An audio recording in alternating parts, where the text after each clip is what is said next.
Megastar Chiranjeevi ఇప్పుడు MLA Chiranjeevi అయ్యారు. Prajarajyam party శాసనసభాపక్ష నేతగా ఎన్నికైన చిరంజీవితో ఇప్పుడు మాట్లాడదాం. చిరంజీవి గారు, ఫస్ట్ ఆఫ్ ఆల్ కంగ్రాచులేషన్స్ శాసనసభాపక్ష నేతగా ఎన్నికైనందుకు. Thank you. ఈ కొత్త పాత్ర ఎలా ఉంది, ఎమ్మెల్యే అనే కొత్త సబ్జెక్ట్? గత 30 సంవత్సరాలుగా ఎన్నో పాత్రలు నటించాను. ఆ పాత్రల్లో జీవించను అనే కంటే ప్రజామోదం పొందేలాగా ఇన్వాల్వ్ అయ్యి నటించి మెప్పించాను. ఇప్పుడు ఈ కొత్త పాత్ర జీవితానికి ఒకే ఒక పాత్ర. ఇందులో నటించే అవకాశం ఉండదు. జీవించాలని అనుకుంటున్నాను. అక్కడ ఏదైనా తప్పు జరిగితే గతంలో టేక్ 2, టేక్ 3 ఛాన్స్ ఉంది. బట్ ఇక్కడ వచ్చేసరికి టేక్ 1. అందుకనే ఆడే చెప్పే మాట గాని, వేసే అడుగు గాని, చేసే ప్రతి చర్య ఆచితూచి వేయాలి. ప్రజల ఆమోదం పొందే విధంగా ముందుకు అడుగు వేయాలి. ఆ రకంగా ఈ కొత్త పాత్ర చాలా బాధ్యతాయుతమైన పాత్ర, ఎంతో సంతృప్తిచ్చే పాత్ర. నా జీవితానికి సినిమాయే పరమావధి, సినిమాయే ఆరంభం, అంతం అనుకున్నాను. అలాంటిది సినిమా మాత్రం ప్రథమార్థం, ద్వితీయార్థం. ఈ రకమైనటువంటి ప్రజా జీవనంలో, ప్రజాసేవలో నాకు ఈ పాత్ర వస్తుందని నేను ఊహించలేదు. వచ్చిన దాన్ని సద్వినియోగపరుచుకుంటాను. అండ్ ఆ రకమైన ఆత్మసంతృప్తికి ఇది అన్ని విధాలుగా నేను పొందేలాగా ఈ ఆపర్చునిటీ నేను సద్వినియోగపరుచుకుంటాను. సో అధికారం దక్కలేదు కనుక ఈ ప్రతిపక్ష పాత్రను ఏదైనా నెగ్లెక్ట్ చేసే అవకాశం ఏ 1% అయినా ఉందా మీ వైపు నుంచి? అధికారమే పరమావధి కాదు, సేవే పరమావధి అనుకుంటున్నా. నాకు ప్రజలు ఏమి ఇచ్చినా అది శిరోధార్యంగా భావించి నా ధర్మం నెరవేర్చడంలో ముందుకు వెళ్తాను.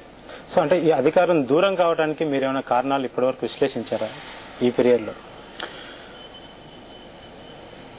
చాలా కారణాలు ఉన్నాయి, ఎన్నో కారణాలు ఉన్నాయి. అందులో కొన్ని చెప్పగలను.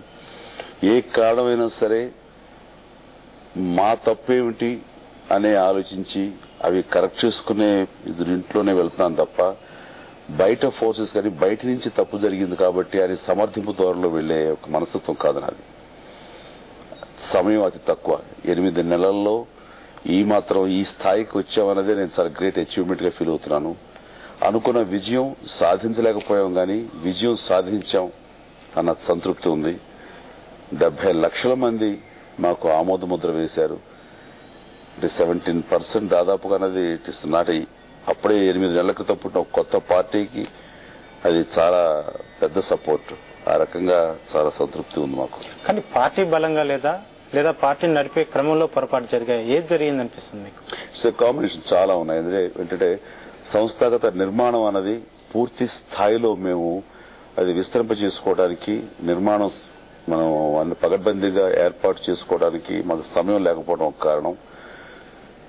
నేను రాజకీయాల్లోకి వచ్చాను అనగానే చాలా ఉధృతంగా ప్రజల నుంచి ఆ స్పందన వచ్చేసరికి, అలాగే చాలా మంది పార్టీకి మేము అన్ని రకాలుగాను మేము పార్టీ ఉంటాము అని వాళ్ళందరూ వచ్చినందుకు గాను ఆ వచ్చిన వాళ్ళలో ఎవరు నిజమైనటువంటి శ్రేయోభిలాషులు, ఎవరు ఆపర్చునిస్టులు, ఎవరు స్వార్థం కోసం వచ్చారు, ఎవరు ఇదొక అవకాశంగా తీసుకుందామని లబ్ధి కోసం వచ్చారు, వీటిలో బేరేజ్ వేసుకోవడంలోనూ కావలసినటువంటి మనుషుల్ని మేము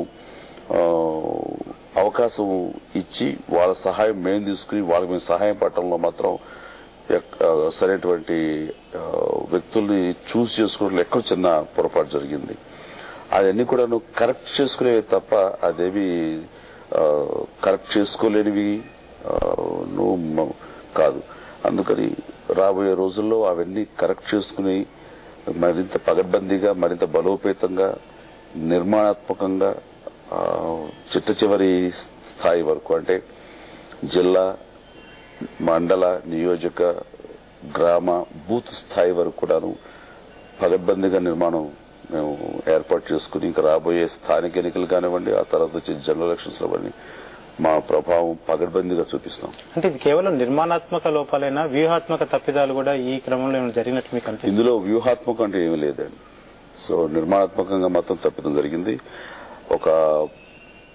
మేము వెళ్ళినటువంటి సామాజిక న్యాయం అనేటటువంటి నినాదం మొట్టమొదటిసారిగా మళ్లీ వెలుగులోకి తీసుకొచ్చి దాన్నే ప్రధానమైనటువంటి నినాదంగా వెళ్తున్న మాకు సీట్లు కేటాయింపుల్లో అత్యధికంగా ఇంతవరకు అవకాశం లేనటువంటి వర్గాల వారికి ఇవ్వాలి అనే నేపథ్యంలో వెళ్తున్నటువంటి ఈ తరుణంలో మేము వాళ్ళు గెలుస్తారా, ప్రజా ఆమోదం వాళ్ళు పొందుతారా లేదా అన్న దాని మీద స్ట్రాటజీగా వెళ్లలేదు. అంటే గెలుపు గుర్రాలకే సీట్లు ఇవ్వాలి అన్న విధానంతో కాకుండా అవకాశం లేని వాళ్ళకి, ఇంతవరకు అసెంబ్లీ ముఖం చూడని వాళ్ళకి, ఇంతవరకు వాళ్ళ వర్గానికి ఒక ప్రతినిధులుగా అవకాశం లేని వాళ్ళకి వీళ్ళందరికీ అవకాశం ఇవ్వాలి అన్న ఒక విశాల దృక్పథంతో వెళ్ళిన దీంట్లో లాస్ట్ వరకు వాళ్ళ అభ్యర్థుల పేర్లు ఖరారు చేయకపోవడంతో వాళ్ళు కూడా ఇచ్చిన అవకాశం సద్వినియోగపరచుకోవడంలో వాళ్ళు సఫలీకృతులు కాలేదు.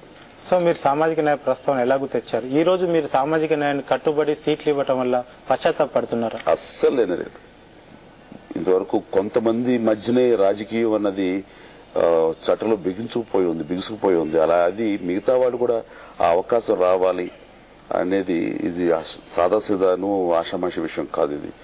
అందుకని ఇది ఒక రోజు కాకపోయినా, ఒకసారి కాకపోయినా, ఈసారి కాకపోయినా మరోసారికైనా సరే ఖచ్చితంగా ఇది జరిగి తీరుతుంది. ఆ అవేర్నెస్ అనేది ప్రజల్లోనూ వాటిలోనూ వస్తుంది. వాళ్ళు కూడా దీని వైపు సుముఖంగా ఉండి వాళ్ళలో కూడా ఆ చైతన్యం వస్తుంది. ఆ రోజు కోసం ఎదురు చూస్తున్నాం. I think with in no time definite గా అలాంటి అచీవ్ చేస్తాం. ఆ అవకాశం అందరికి వచ్చేలాగా అవకాశాలు మేము ఇస్తాం. కానీ చిరంజీవి గారు సామాజిక న్యాయం వర్కౌట్ కాలేదనేది మనకు కళ్ళ ముందు కనపడుతుంది. కనుక ఇప్పుడు దాన్ని మీరు వదిలేసి మిగతా పార్టీలాగానే ఎవరైతే గెలుస్తారో వారి వెంటనే వెళ్లి మళ్ళీ అభ్యర్థుల ఎంపికలు అలాంటి ప్రక్రియకే దారితీస్తారా? మీరు కూడా వర్కౌట్ కాలేదని ఒక కూలికి ఎలా వస్తామండి? ఏదైనా సరే ఎంతో కొంత వర్కౌట్ అయింది కాబట్టి మాకు ఇంతమంది ఒక మద్దతు లభించింది. వర్కౌట్ కాలేదు అని మాత్రం మేము అనుకోవట్లేదు. వర్కౌట్ అయ్యింది కాబట్టి ఈ మాత్రం విజయాన్ని మాకు లభించింది. ఇంతమంది మద్దతు ఉంది అంటే ప్రజల ఆమోదం పొందినటువంటి కాంగ్రెస్ పార్టీ 36ను ఈ సామాజిక న్యాయంతో వెళ్లి ఒక కొత్త నినాదంతో ఒక చైతన్యపరిచే విధంలో వెళ్ళిన మాకు 17%. అంటే ఆల్మోస్ట్ ఆల్ వాళ్ళు కానీ మేము కానీ ఎక్కువ డిఫరెన్స్ ఉందని అనుకోవట్లేదు.